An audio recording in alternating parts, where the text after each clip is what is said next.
జిల్లా ఏజెన్సీ ప్రాంతాలను వరద నీరు హడలెత్తిస్తున్నాయి. శబరి గోదావరి నది వరద ప్రవాహం అంతకంతకు పెరుగుతూ చింతూరు కూనవరం వద్ద డేంజర్ లెవెల్ దాటి ప్రవహిస్తోంది. 4 మండలాల్లో 54 గ్రామాలు ముంపునకు గురయ్యాయి. అధికారులు నిర్వాసితులను పునరావాస కేంద్రాలకు తరలించారు. ప్రధాన రహదారులపై వరద నీరు చేరడంతో 300 గ్రామాలకు రాకపోకలు నిలిచిపోయాయి.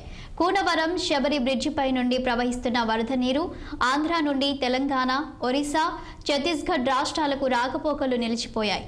4 మండలాల్లో 4 ఐఏఎస్ అధికారులతో అల్లూరి జిల్లా కలెక్టర్ దినేష్ కుమార్ ప్రజలను అప్రమత్తం చేస్తున్నారు.